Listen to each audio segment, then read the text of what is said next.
Darle la bienvenida a la transmisión ya vespertina del maestro, periodista independiente, maestro, periodista de mil batallas, maestro, corresponsal de guerra, el querido Jaime Hernández, además gran amigo de este espacio libre como el viento. ¿Cómo estás, Jaime? Muy buenas tardes. Muy buenas tardes, querido Vicente. Aquí estoy. Oye, hablando de Xóchitl Gálvez, entre otras cosas, presumió que tuvo una reunión del más alto nivel en el Departamento de Estado para hablar de relaciones bilaterales México-Estados Unidos. Yo no sé si está peor Xóchitl o los que la recibieron en el Departamento de Estados Unidos, mi querido Jaime. No, fíjate que es tradición del Departamento de Estado recibir, ¿no?, a Subsecretaría para Asuntos del Hemisferio, pues siempre recibe, tiene esta cortesía, pero esto no quiere decir que el subsecretario dé tratamiento de jefe del Ejecutivo a quien recibe. Y esto es lo que Xóchitl Gálvez en la conferencia de prensa hoy intentó transmitir.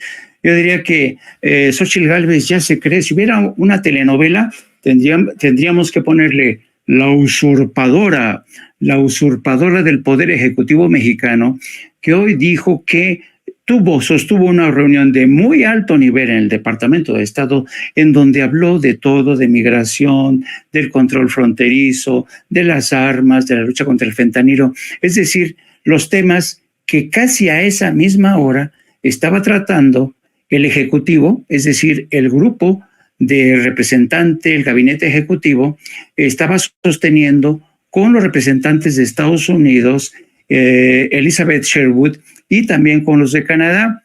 Es decir, Xóchitl Gálvez se presenta en estas conferencias de prensa como si ya fuera la representante legal, legítima de México. Yo por eso le digo la usurpadora.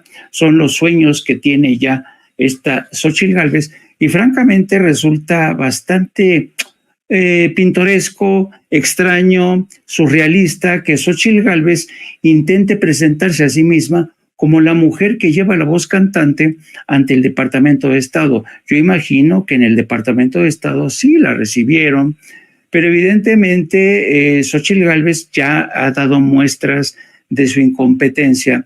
Muchas de estas gentes, evidentemente, el Departamento de Estado, por ejemplo, no se preocupó por transmitir un comunicado, ni siquiera un readout, como se le dice, un breve resumen de este encuentro. ¿Por qué?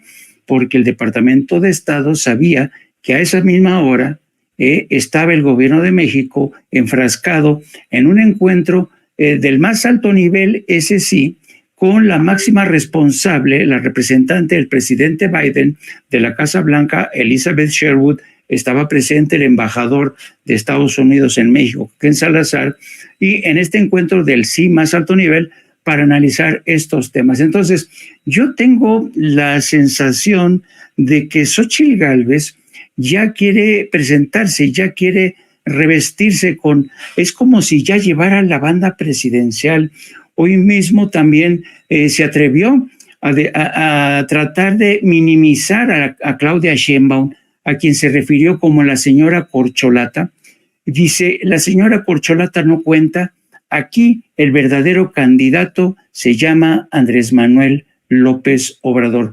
Y con este tipo de artimañas y argucias que yo creo que no la llevan a ningún lado, todo lo contrario, Xóchitl Gálvez pues está viviendo en su realidad alterna, donde se presentó como una wannabe, se presenta en las ruedas de prensa como una wannabe quiere ser. Por cierto, unas ruedas de prensa, Vicente, sumamente controladas por quien lleva y quien asigna el turno de palabra, de tal suerte que no puede preguntar a aquella persona, aquel reportero, que ellos no decidan o que decidan que resulte inconveniente para la candidata. Según yo, lo que le hizo el Viento Juárez fue le besó los tanates, pero alguien me lo contó, un amigo historiador a lo mejor me estaba bromeando, y en el caso de Andrés Manuel también aplica porque se la persignaron aquellos que querían hacer mella en su autoridad moral, política, con esta investigación de Tim Golden. El presidente dice, me hicieron lo que el viento a Juárez.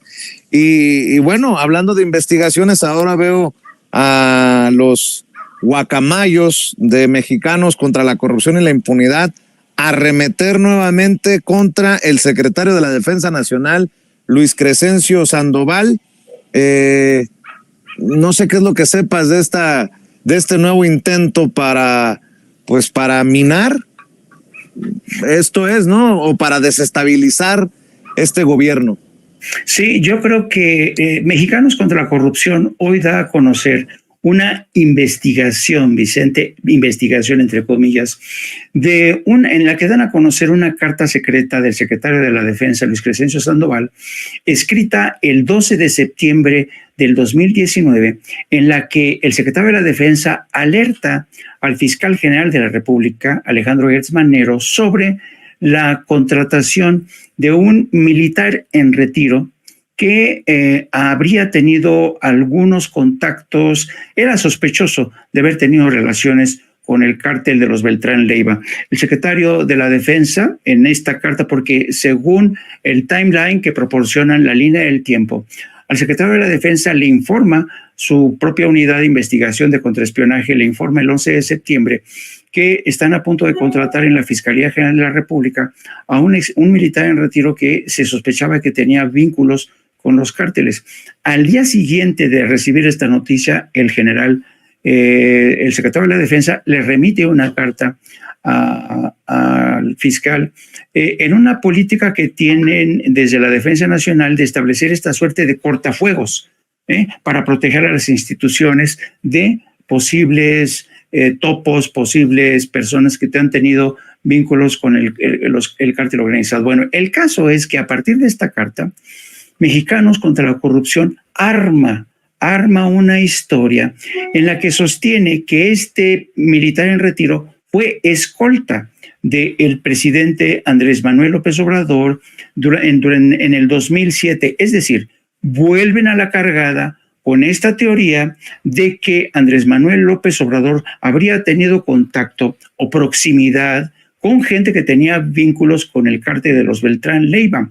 Pero si se lee la historia, que yo ya le eché una repasada de Mexicanos contra la Corrupción, se da la casualidad, querido Vicente, que la historia que reproduce hoy Mexicanos contra la Corrupción está escrita en el mismo tono de insidia, de inferencia, de sugerencia de que el presidente tendría by proxy, como dicen en inglés, por proximidad, de alguna manera su chofer, su escolta, habrían tenido vínculos y que les habrían entregado entre 2 y 4 millones. Se remite al reportaje que publicó Tim Golden en ProPublica, y también se remiten en este reportaje de Mexicanos contra la Corrupción al material publicado por Deutsche Welle por Anabela Hernández. Es decir, un material inconsistente, tendencioso, insidioso, en el que especula con la idea de que uno de los escoltas que fue vetado y que le obligó al secretario de Defensa a obligar al fiscal de que no lo fuera a contratar, pero luego lees toda la historia y resulta ser que este personaje habría sido señalado por la famosa Jennifer. Es decir, ¿te acuerdas? Por el abogado de los Beltrán Leiva, que luego se convierte en testigo protegido con el seudónimo de la Jennifer. Es la misma fuente que apunta ahora contra esta escolta. Y lo más interesante es que también sostienen ahí que este escolta ya había sido detenido al inicio de la presidencia de Enrique Peña Nieto, es juzgado, pero en ese juicio no encuentran elementos y es liberado. O sea, es muy interesante, la verdad, cómo esta historia no termina de cuajar, como no lo hizo el reportaje de ProPublica, pero insisten con este tema que ya quieren marcar y seguir marcando tendencia en las redes sociales con el hashtag de narcopresidente, presidente narco, etcétera, etcétera, etcétera. Así es que yo sospecho, querido Vicente, que esta es otra embestida, en este caso de Mexicanos contra la Corrupción, para nuevamente tratar de sembrar la insidia, la cizaña de que el presidente en algún momento tuvo vínculos con el narco. Yo creo que si no lo consiguió ProPublica, difícilmente lo va a conseguir Mexicanos contra la Corrupción. Creo que esa es la estocada que faltaba con esto que acabas de decir, mi querido Jaime. Oye, Jaime, antes de que te vayas, hay de fotos a fotos, ¿no? ¿Qué me dices de esta foto de Alejandro Rojas Díaz Durán con Alito Moreno? Estoy pidiendo ayuda para ponerle título a la foto en redes sociales. Yo empiezo, no sé si el equipo de producción ya tenga la fotografía, pero entre traidores te veas, el que fue suplente del senador Ricardo Monreal, pues ahora parece que se va al PRI, dice Alito Moreno, dialogando con un referente de la izquierda democrática y progresista del país, el senador Rojas Díaz Durán, sobre los grandes problemas de México. Bienvenido. Y la manita, agarrados del bracito. Mi querido Jaime, pues hablando de mujeres y traiciones, va la canción, ¿no? De Vicente Fernández. ¿Cómo ves? Yo creo que el problema en México es que ya cualquier porquería le dicen referente de la izquierda, ¿no? Cuando todos sabemos que el suplente de Ricardo Monreal era más de derecha que otra cosa, más conservador, y hay que tener en cuenta que el personaje era participante continuo de las mesas de Alarraqui, despotricaba ahí contra el presidente, y entonces uno se preguntaba, bueno, ¿qué coños hace este personaje en la 4T traicionando, hablando en contra del proyecto? Entonces, hace sentido, como dicen los gringos, make sense, hace sentido que este personaje se haya dado, yo no sé por qué, yo no sé por qué estuvo dentro de la 4T. Yo no sé por qué Ricardo Monreal lo convirtió en su suplente. Digo, la verdad, ¿no? Entonces, pero claro, estamos acostumbrados que esta gente que es tránsfuga, a cada rato y sobre todo en estas épocas de que se alistan las campañas, pues son tránsfugas, hacen estos espectáculos de transfugismo, se cambian de uniforme, cambian de bandera, cambian de discurso. Así es que, pues que se lo lleve Alito, que se lo lleve Alito y que lo aproveche, pero yo sospecho que le va a durar más bien para poco, porque ya es un recambio muy desgastado, querido amigo. Y ya que estamos hablando de fotos, ¿en qué momento Luisito Comunica, el de los videos de YouTube, fue a visitar a Luis Almagro o se reunió con Xóchitl Gálvez? Ah, no, ¿verdad? No es Luisito Comunica, es Santiago Taboada. Oye, que además de el chistorete, pues es una payasada. Va a hablar de una injerencia rusa, que porque hay publicidad de RT, de este canal ruso en México. Sí se parece a Luisito Comunica, nada más que peinado. Oye, pero ¿cómo ves? Reviven esto de el temor, la injerencia rusa en el mundo. Y no les basta con lo de dictador a López Obrador, no les basta con el socialismo y los libros comunistas. Ahora ténganle miedo a Putin, porque va a ser el que meta la mano en el proceso electoral mexicano. Sí, a mí en lo personal, me llamó mucho la atención que la rueda de prensa, la conferencia de prensa en la que participó Xóchitl Gálvez ahí en el National Press Club, que tú conoces, porque le da el pase a Santiago Taboada, y la primera frase que emplea Santiago Taboada en esa conferencia dice: nosotros estamos aquí para asegurarles que no vamos a permitir lo que hizo Nicolás Maduro en Venezuela. Y uno dice, ¿qué pedo? ¿De qué está hablando esto? ¿Vino a hablar de Venezuela o vino a hablar de México? Mira, ahí se ve, esos son los pasillos en esa foto, esos son los pasillos del National Press Club, que tú conoces bien, a donde estuvieron ambos. Claro. En la conferencia de prensa, muy amiguis, muy de apechito, ella presentando, porque claro, ellos saben muy bien que en Estados Unidos, sobre todo entre la base conservadora, tú di Venezuela, y es como si invocaras al diablo, ¿no? Entonces, por eso, y claro, invocar al diablo, invocar a Nicolás Maduro cuando vas a Washington, les permite a estas gentes soltar cortinas de humo, esconder sus vergüenzas, como lo hizo Xóchitl Gálvez, porque Xóchitl Gálvez fue a denunciar los vínculos del presidente con el crimen organizado, como aseguraba ProPublica, como asegura ahora Mexicanos contra la Corrupción, pero no dice de sus escándalos de financiamiento ilegal, de enriquecimiento inexplicable. Ahí nadie le preguntó a Xóchitl Gálvez, ¿verdad? Entre los periodistas que la cuestionaron, nadie le preguntó a Santiago Tabuada de las pruebas que existen en su contra y que se encargó de recopilar la exfiscal general de la Ciudad de México, Ernestina Godoy, como cabeza del cártel inmobiliario.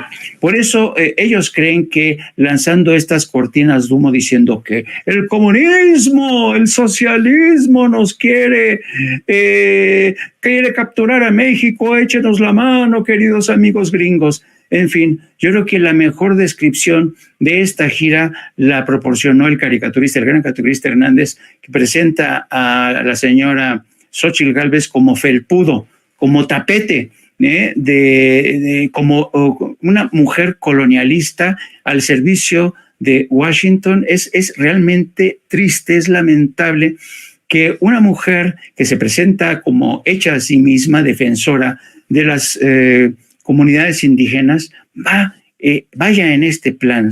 Es triste porque tratándose de una mujer que compite por la presidencia, yo digo que ella tendría que saber o estar consciente que los ojos de millones de mexicanos, no Washington, no Wall Street, no la comunidad de inteligencia de Estados Unidos, no, millones de mexicanos estamos observando y da una pena ajena tremenda, lo mismo que Santiago Tabuada, pero ahí los ves tan contentos. Yo les preguntaría, ¿de qué se ríen? ¿De qué se ríe, señor Tabuada? ¿De qué se ríe Xóchitl Gálvez? Nos vemos el 2 de junio y a ver si siguen conservando esa risa de oreja a oreja. Y espero que en el caso de Tabuada sea también, nos vemos en el juicio, nos vemos frente a un juez por su presunto involucramiento en el cártel inmobiliario panista. Mi querido